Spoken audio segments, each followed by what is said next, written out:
شائقین ادبیات کی خدمت میں فصل بہار کے بارے میں سعدیہ شیرازی کی ایک خوبصورت غزل پیش کرتی ہوں، جس میں سعدی پیغام دیتے ہیں کہ بہار محض موسم کی تبدیلی نہیں بلکہ روح کی بیداری کا پیغام ہے۔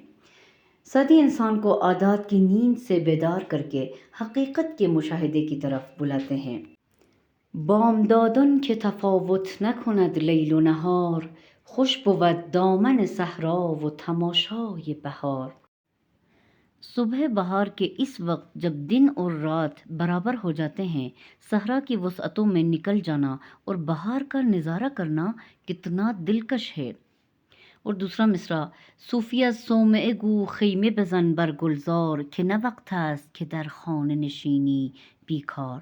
اے صوفی سے کہہ دو کہ خانقاہ سے نکل کر گلزار میں خیمہ لگا لے، کیونکہ یہ گھر میں بیکار بیٹھنے کا وقت نہیں ہے۔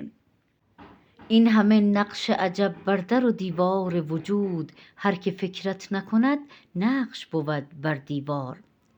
وجود کے در و دیوار یعنی اس کائنات پر یہ جتنے بھی عجیب و غریب نقش و نگار ہے، جو شخص ان میں غور و فکر نہیں کرتا وہ خود بھی دیوار پر بنے ہوئے ایک بے جان نقش کی مانند ہے۔ آفرینش همه تنبیه خداوند دل است، دل ندارد که ندارد به خداوند اقرار۔ یہ تمام تخلیق یعنی یہ تمام کائنات اہل دل کے لیے اللہ کی یاد دہانی اور بیداری کا ذریعہ ہے۔ جس کے پاس دل ہے وہ خدا کا اقرار کیے بغیر رہ ہی نہیں سکتا۔